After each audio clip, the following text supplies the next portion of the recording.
유대인들의 지혜를 모아놓은 탈무드에 이런 이야기가 있습니다. 노아의 홍수 때 아직 홍수가 시작되기 전 동물들이 암수 한 쌍씩 방주로 들어올 때 일입니다. 모든 동물들이 다 돌씩 들어오는데 선이 착할 선자입니다. 이 선이 혼자서 들어옵니다. 그러니까 당연히 이 이야기는 성경의 이야기가 아니죠. 유대인들이 나름대로 각색해서 만든 이야기입니다. 그러자 노아가 이 선을 받아들이지 않습니다. 다들 둘씩 들어오는데 왜 너는 혼자냐 이겁니다. 그래 할 수 없이 선이 다시 밖에 나가 자기 짝을 찾는데 잘 찾아지지를 않습니다. 그러다가 결국 짝을 찾아 데리고 들어왔는데 그것이 무엇인고 하니 악입니다. 그러자 그때 비로소 노아가 이 둘을 받아들였다는 거고요. 그래서 그 이후 이 세상에는 선과 악이 함께 공존하게 되었다는 이야기입니다. 유대인들이 왜 이런 이야기를 만들어냈을까요? 왜 이 세상에 악이 존재하는 걸까 하는 문제를 풀려고 하니 잘 안 풀립니다. 그거 설명하기가 마땅치 않습니다. 그래서 이유는 묻지 마라. 분명한 것은 이 땅에는 선과 악이 분명히 함께 공존한다 하는 것을 말하기 위해 만들어낸 이야기입니다. 그렇습니다. 분명한 것은 우리가 사는 이 땅에는 선과 악이 함께 공존한다는 사실입니다.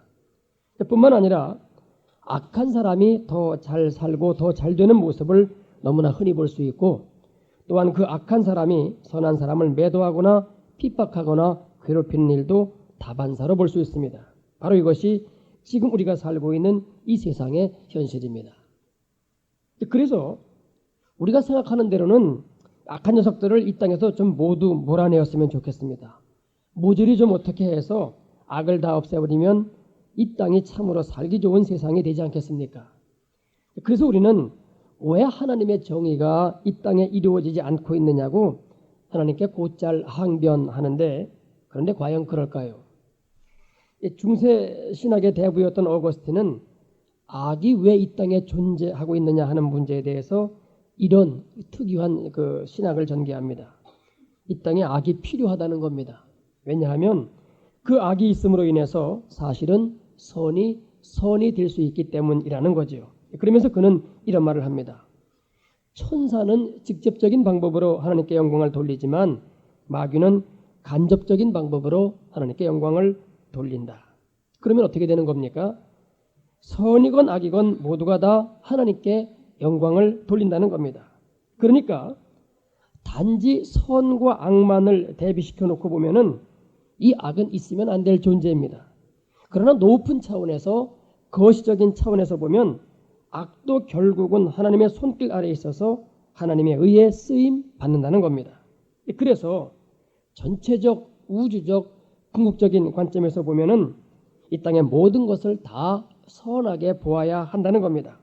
악이라는 놈도 하나님의 하나님 되심을 증거하는 요소이기 때문에 이런 관점에서는 문제될 게 없다는 겁니다. 세상 사람들이 이 땅을 살아가는 방식은 강해야 한다는 겁니다. 아닌 게 아니라 우리는 지금 무한 경쟁 시대에 살고 있고, 그래서 남을 제쳐야 내가 앞으로 나가고 남을 죽여야 내가 삽니다. 그래서 이 땅의 삶의 원리는 생존 경쟁이요, 약육 강식이요, 적자 생존입니다. 그러다 보니까 여기에 위법과 불법과 정도가 아닌 비리가 틈타 들어오기 시작합니다. 그래서 다른 사람을 매도하고 핍박하며 거짓으로 사실을 왜곡하여 상대방을 죽이려 듭니다. 그래야지만이 자신이 살게 된다고 생각합니다. 그러나 여러분, 과연 그럴까요? 남을 제치고 죽이면 내가 살 것 같습니까? 그렇지 않습니다. 성경이 말씀하고 있는 것은 그러면 둘 다 망한다. 오히려 서로 돕고 서로 위해야 다 함께 살 수 있다고 말하고 있습니다. 어떤 사람이 지옥에를 갔습니다. 그랬더니 자신이 알고 있던 지옥과는 너무나 다릅니다. 좋은 자연과 환경이 이건 아무리 보아도 천국이더랍니다. 그때 식사 시간이 되었는데 식탁이 산의 진미더라는 거죠. 그래서 내가 이거 번지수를 잘못 찾아온 거 아니야? 아니 이게 지옥 맞아? 그러고 있는데 특이한 것은 수조의 길이가 1m나 되더라는 겁니다. 그러더니 식사를 하는데 그 긴 수저로 각각 자기 입에 넣으려고 하니까 이게 음식이 들어가나요? 그래서 자세히 보니까 사람들이 다 음식을 못 먹어서 전부 마르고 파리해 있더라는 겁니다. 다시 이번에는 천국에를 갔는데 놀랍게도 이제까지 보았던 지옥과 아무것도 다를 것이 없더라는 거죠. 그래서 그 참 희한하다. 어째 천국과 지옥이 이리도 같단 말이냐 하고 있는데 역시 식사 시간이 되었습니다. 그런데 그 나오는 식탁의 내용과 수저도 동일합니다. 그런데 식사를 시작하면서 다른 점이 한 가지 나타났는데 천국에 있는 이 사람들은 그 긴 수저로 밥과 반찬을 집어서는 자기 입으로 갖고 가는 게 아니라 상대방의 입에 서로 넣어주더라는 거죠. 그러고 보니까 천국에 있는 사람들은 모두가 다 신수가 후원하더라는 겁니다. 누군가가 지어낸 이야기겠습니다마는 상징하는 의미는 대단합니다. 약육강식, 적자생존, 그래서 남을 해쳐야 내가 살 수 있다. 이건 지옥의 논리입니다. 그러나 서로 위하고 축복하는 것, 바로 이것이 천국의 논리입니다. 개미는 그 몸에 위가 두 개 있다고 합니다. 하나는 자기 자신을 위한 위이고 다른 하나는 다른 개미에게 나누어주는 위라고 합니다. 그래서 개미는 절대 굶어 죽는 녀석이 없답니다. 남에게 베푸는 것이 그들의 본질이 되어 있으니까요.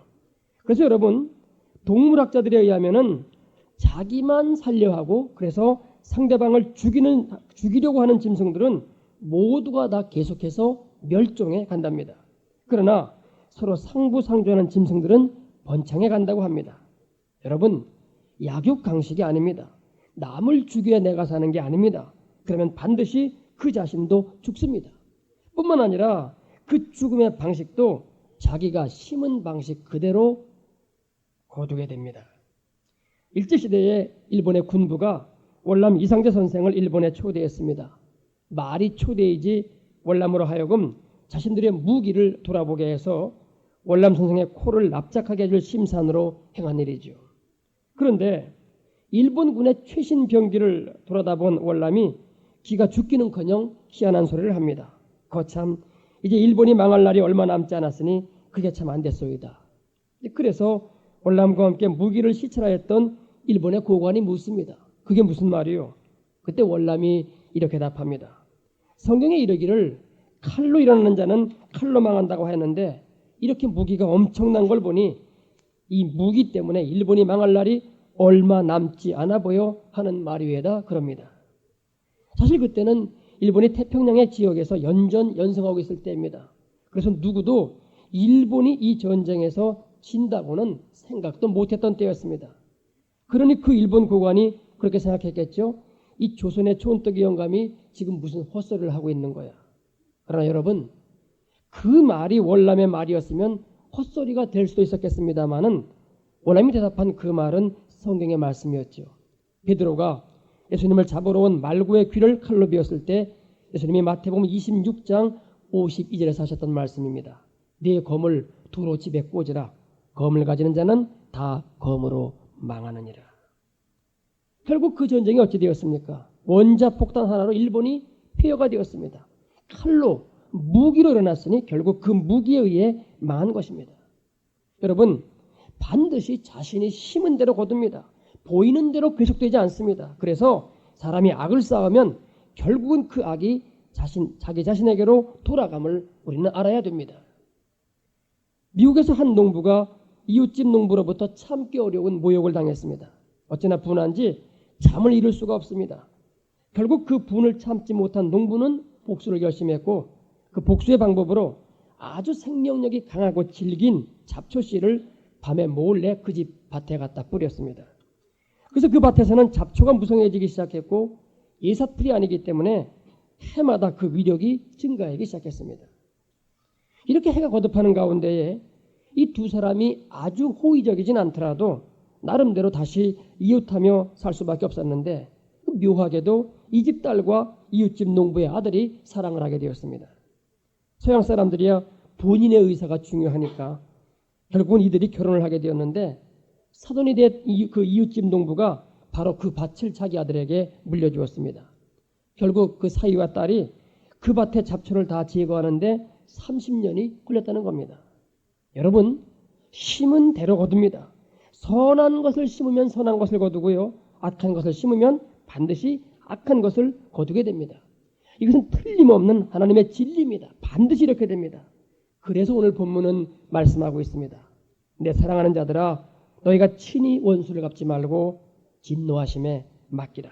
기록되었으되 원수 갚는 것이 내게 있으니 내가 갚으리라고 주께서 말씀하시니라. 하나님은 악을 행하는 자들에 대해서 두 가지로 기다리십니다. 하나는 그가 회개하고 돌아오기를 기다리십니다. 그러나 그가 회개하지 않을 때 그때는 그 사람이 그 악을 다 채우기를 기다리십니다. 그래서 그때까지 회개하지 않으면 그때는 그가 쌓은 그 악 그대로 심판하십니다. 반면에 억울하게 핍박받는 사람에 대해서는 어떻게 하십니까? 그 사람에 대해서도 기다리십니다. 그리고 그 기다림에도 역시 두 가지로 기다리십니다. 하나는 그 핍박을 선으로 완전히 이기게 되는 순간까지 기다리십니다. 그래서 하나님은 그 핍박받는 사람을 당신의 온전한 사람으로 만드시는 일을 그때 그 시간에 하고 계신 것입니다. 그러나 중간에 이 사람이 이 핍박으로 인해서 자신을 온전히 이루려 하지 아니하고 자기 자신의 뜻대로, 자기 생각대로, 자기 욕심대로 행할 때에 이때는 이 사람을 버리십니다. 그래서 그에게 더 이상의 기회를 주지 아니하시고 그 관계를 끊으십니다. 결국 악을 행하는 사람은 그 악이 다 쌓이면 끝이 옵니다.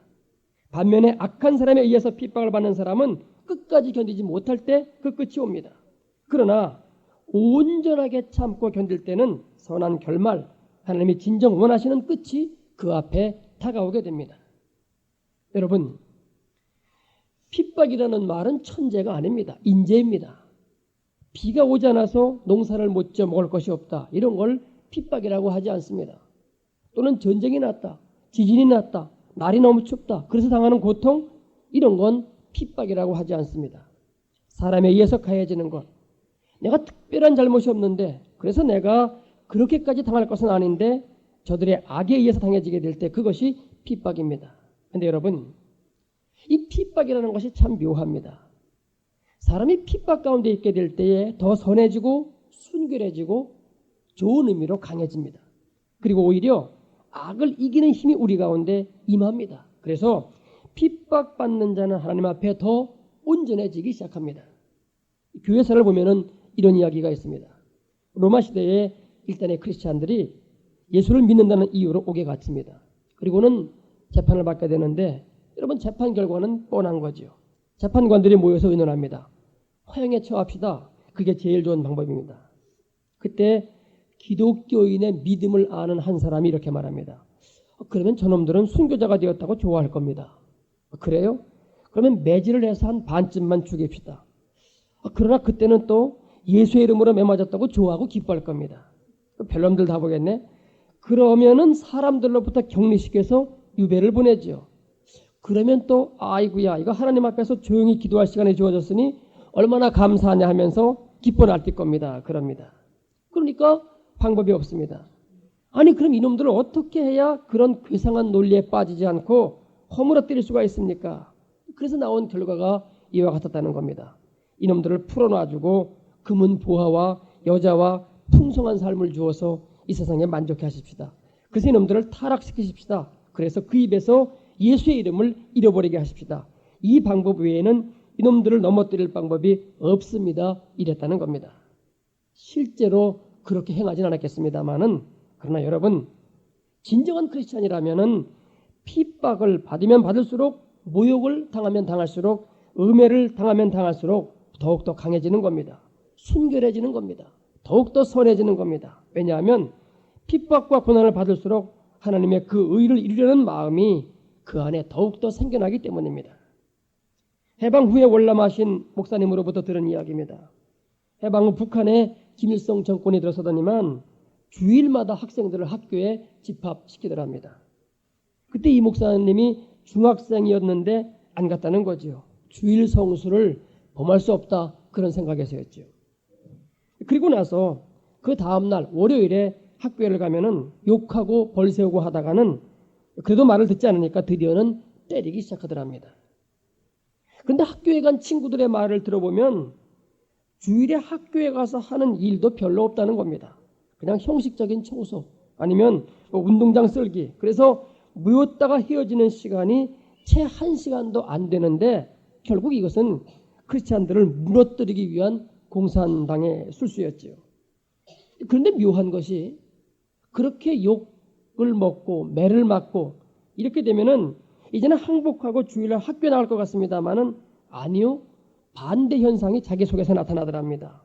어린 생각에도 내가 예수님을 위해서 핍박을 받게 되니 이거 참 신나는 일이다. 이런 생각이 들면서 내가 죽으면 죽었지 주일에는 결코 학교에 안 간다. 이런 생각이 더욱더 확고해지더라는 겁니다. 보세요. 참 묘하지 않습니까? 핍박이 오히려 그의 신앙적인 자세를 확고하게 해주고 있습니다. 그래서요. 이처럼 핍박을 받게 되면 내가 믿는 바에 대한 확신이 오기 시작합니다. 핍박이 없을 때에는 내가 무엇을 믿는 건지 믿어도 내가 지금 이거 제대로 믿고 있는 건지 이런 불확실성 속에서 믿음 생활을 할 수가 있습니다. 그런데 핍박이 있게 되면 자신의 믿는 바에 대해서 스스로 곰곰이 생각합니다. 이분도 비록 중학생 때였지만은 자기 자신에 대해서 생각하게 되더라는 거죠. 내가 정말 믿음으로 학교에 안 가는 건가? 그냥 그러는 건가? 이런 생각이 들면서 자기 자신을 점검하게 되더라는 겁니다. 그래서 여러분, 사람은 핍박 속에서 내 믿음을 점검합니다. 뿐만 아니라 그 믿음을 체계화시켜 나갑니다. 그래서 확실한 믿음을 소유하게 됩니다. 그리고 그러다 보니까 하나님의 음성을 듣게 됩니다.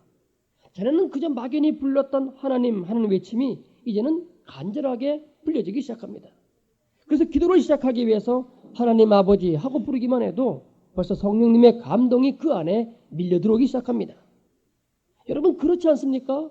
어렵고 절박할 때의 기도와 편안할 때의 기도가 다르지 않습니까? 환난 중에 보고 듣는 하나님의 말씀과 평소 보고 듣는 하나님의 말씀은 같은 말씀이지만 깨달음이 달려오고 또한 그 강도가 다르게 오지 않느냐 하는 말입니다. 그뿐만이 아닙니다. 이제 그러다 보니까 내 인생관, 가치관이 바뀌기 시작합니다. 전에는 나 중심적이었던 생각과 가치관이 하나님 중심적으로 바뀌기 시작합니다. 그러다 보니까 결과에 연연하지 않습니다. 그래서 자유함이 옵니다. 하나님, 지금 내가 핍박당하는 가운데 있지만 이제 이후의 일은 하나님께 맡깁니다. 주의 뜻대로 하옵소서 하면서 주께 맡기기를 시작합니다. 그러면 여러분, 이게 복 아닌가요? 무엇이 복입니까? 내가 하나님께 온전히 순종하며 그분께 온전히 맡기는 것, 이것이 복이지 않느냐 하는 말입니다. 반면에 핍박하며 악을 행하는 사람은 어떻습니까? 하나님의 음성이 들려오지를 않습니다. 자기 생각으로 꽉 차 있습니다. 여러분, 우리가 이렇게 되면 안 됩니다. 제가 이번에 교회 상황 가운데 아주 확실하게 안 것이 하나 있습니다. 내가 옳다고 하고 나는 하나님을 잘 섬긴다고 하고 그래서 소위 정의를 외치는 사람들, 이거 아니라고 하는 사실입니다. 뿐만 아니라 그들이 하나님의 자리를 차지해서는 모든 사람을 판단하고 있는 무서운 모습을 보고 있습니다. 그 이유는 자기가 의롭다고 여기기 때문입니다. 그러니까 다른 모든 사람들, 그 사람들을 자기 스스로 판단하고 정죄하고 심판하는 것입니다. 그래서 본인 스스로 하나님의 자리에 서 있는 것을 보게 됩니다. 여러분, 성경이 말하고 있는 의는 의 자체만을 말하지 않습니다. 사랑이 있는 의, 이게 성경이 말씀하고 있는 의입니다. 사랑이 없으면 그건 의가 아니라 독선입니다. 불의입니다. 악입니다. 저는 요즘 되어지는 일 가운데 이런 부분을 예의주시하며 살펴보고 있습니다. 사회정의를 외치는, 그래서 자신들은 의를 외친다고 하는 사람들의 모습을 보면서 저건 의가 아니다, 독선이다, 자기만이 옳다고 하는구나, 이런 모습을 보게 됩니다. 정치권에서 여러분 이런 모습을 요즘 자주 보게 됩니다. 그래서 그들은 다른 사람들을 음해하고 모해하면서까지도 상대방을 괴롭힙니다. 왜요? 자신만이 옳으니까요. 그러나 여러분 아닙니다. 이건 의가 아닙니다. 성경이 말씀하고 있는 의는 사랑이 있어야 됩니다. 그때 그 의가 하나님이 말씀하시는 의입니다. 그래서 예수님께서 십자가에 달려 죽으면서까지도 그 원수들을 사랑하셨던 거지요. 의로 말하자면 그야말로 예수님은 의로우신 분입니다. 죄란 털끝만큼도 없으신 분이니까요. 그러나 그 예수님도 당신 자신의 의를 내세우지 않으셨습니다. 오히려 사랑으로 당신의 그 의를 감싸셨습니다. 그래서 그들의 용서를 비셨습니다. 그래서 그분의 의가 참된 의가 되었던 것입니다. 그래서 20절은 말씀하고 있습니다. 네 원수가 줄이거든 먹이고 목마르거든 마시오라. 그리함으로 내가 그 숯불을 그 머리에 쌓아놓으리라. 원수에 대한 우리의 일반적인 생각은 그 원수를 대적하는 것이요, 그래서 원수를 갚는 것입니다. 그러나 하나님은 말씀하십니다. 원수 갚는 것 그거 내게 있다. 내가 갚아준다. 그러니 네가 할 일은 오히려 그 원수가 줄이거든 먹이고 목말라 하거든 마실 것을 주라는 겁니다. 여러분, 이게 가능한 것은 우리 속에 하나님의 사랑이 거할 때입니다. 그렇지 않으면 여러분 이것이 불가능합니다. 그런데요, 우리가 이렇게까지 못한다 하더라도 하나님의 심판을 분명히 믿는다면 여기까지는 가능합니다. 저 사람 불쌍하다. 하나님 앞에 가서 어떻게 하려고 저러나 참 불쌍하다. 여기까지 되면은 적어도 우리는 원수를 갚을 생각을 버릴 수는 있습니다. 지금 숯불을 그 머리에 쌓아놓으라는 말은 두 가지의 의미가 있습니다. 하나는 유대 땅은 광야이기 때문에 밤에는 기온이 급격히 내려갑니다.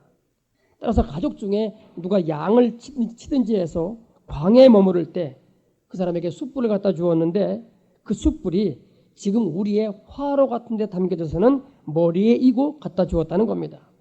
그래서 이렇게 원수에게 사랑을 베풀라는 의미인데, 이때 또 하나의 의미는 그 원수의 입장에 관한 것입니다. 여러분, 그때 그 원수가 얼마나 부끄럽겠습니까? 그 얼굴이 화끈거리겠습니까? 스스로 수치심을 느끼겠습니까? 바로 이걸 말하는 겁니다. 그래서 21절은 말씀하고 있습니다.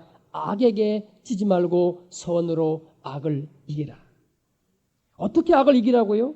선으로 이기라고 합니다. 그래서 사랑으로, 오직 사랑으로만 악을 이길 수 있습니다. 이것이 바로 악에게 지지 말고 선으로서 악을 이기라는 말씀의 내용입니다. 여러분, 다시 말씀드리거니와 심는 대로 거둡니다. 그래서 악에 대해서 선을 심음으로써, 증오에 대해서 사랑을 심음으로써, 그리고 원수에 대해서는 용서를 심음으로써만 우리는 악을 이길 수 있습니다. 유명한 스펄전 목사님이 군중들 앞에서 설교를 하는데 한 직구전 청년이 이런 질문을 합니다. 목사님, 스데반이 순교당할 때 하나님은 뭘 하고 계셨나요? 그가 아무 죄도 없이 억울하게 돌을 맞고 있을 때 도대체 하나님은 그때 뭘 하고 계셨단 말입니까? 직구전 질문이기는 하지만 또 어찌 보면 말이 안 되는 이야기도 아닙니다. 하나님은 그때 도대체 뭘 하고 계셨단 말입니까? 스펄전 목사님이 잠시 생각에 잠겨있다 대답하십니다. 그때 하나님은 스데반이 그들을 용서할 수 있게끔 스데반으로 하여금 그들을 향하여 기도하게끔 하고 계셨습니다. 간단하지만 정확한 답입니다. 하나님이 하신 일이 바로 이것입니다.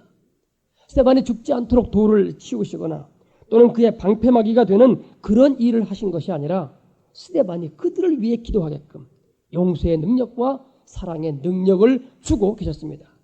바로 이것이 그때 하나님이 하신 일이요, 또 지금까지도 하나님이 하고 계시는 일이며, 그래서 지금도 하나님이 우리 가운데 행하고 계시는 일입니다. 예수님은 우리가 당할 핍박과 고난에 대해서 이렇게 말씀하셨습니다. 의를 위하여 핍박을 받는 자는 복이 있나니 천국이 저희 것입니다. 나를 인하여 너희를 욕하고 핍박하고 거짓으로 너희를 거스려 모든 악한 말을 할 때에는 너희에게 복이 있나니 기뻐하고 즐거워하라. 하늘에서 너희의 상이 큼이라. 너희 전에 있던 선자들을 이같이 핍박하였느니라. 미국의 흑인 인권운동가로 유명한 마틴 루터 킹 목사님이 쓴 글 가운데 How has my mind changed라는 글이 있습니다. 나의 마음이 어떻게 변할 수 있느냐 하는 겁니다. 그는 이 글에서 이렇게 말합니다. 나는 내 일생에 있어서 평온한 날이 거의 없었다. 나는 5번 감옥에 갇혔으며 2번 집이 폭파되는 경험을 했고 칼에 찔려 죽을 뻔하기도 했다. 이렇게 많은 고난을 당하면서 나는 너무나 크게 낙심이 되었다. 그래서 왜 나만 이래야 하나? 모든 것을 다 내려놓고 가족들과 함께 사는 평안한 삶으로 돌아갈까? 이제는 이 모든 것으로부터 물러서고 싶다 하는 생각도 했었다. 그런데 그는 도저히 그럴 수가 없었다는 겁니다. 그 이유는 마태복음 11장 29절의 말씀. 나는 마음이 온유하고 겸손하니 나의 멍에를 메고 내게 배우라. 그러면 너희 마음이 쉼을 얻으리니 이는 내 멍에는 쉽고 내 짐은 가벼움이라는 그 말씀 때문이었다는 겁니다.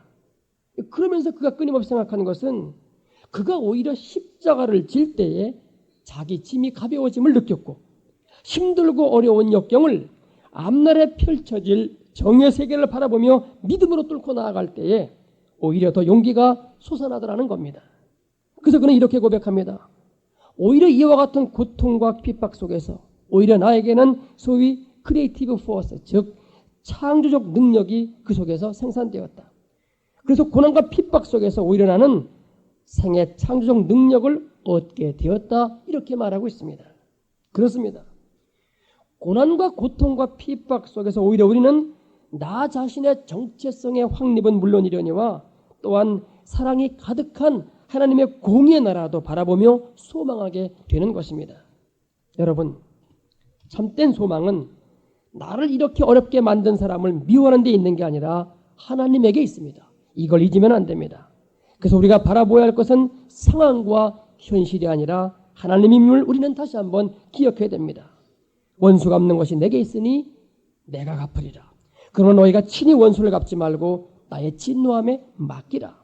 오히려 너희는 네 원수가 줄이거든 먹이고 목마르거든 마시오라. 그리함으로 네가 숯불을 그 머리에 쌓아놓으리라.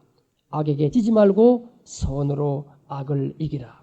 이러한 진정한 승리가 우리 가운데 있어지기를 축원합니다. 기도하겠습니다. 주님, 주께서 우리를 사랑하심을 감사합니다. 우리는 고난과 연단이 없으면 주님을 닮아갈 수가 없는 존재임을 아버지 앞에 고백합니다. 그리고 모든 악도 주께서 사용하사 주의 선하심을 이루실 줄 아버지 믿습니다. 이 가운데 우리가 주의 말씀을 따라갈 수 있기를 아버지 원하오니 오늘의 말씀 그대로 우리가 응답할 수 있는 믿음을 허락하여 주옵소서. 내 사랑하는 자들아, 너희가 친히 원수를 갚지 말고 진노하심에 맡기라. 기록되었을 때 원수 갚는 것이 내게 있으니 내가 갚으리라고 주께서 말씀하시니라. 네 원수가 줄이거든 먹이고 목마르거든 마시오라. 그리함으로 네가 숯불을 그 머리에 쌓아놓으리라. 악에게 지지 말고 손으로 악을 이기라고 하는 이 말씀이 우리의 삶 가운데 온전히 이루어질 수 있도록 역사하여 주옵소서. 예수님의 이름으로 기도하옵나이다. 아멘.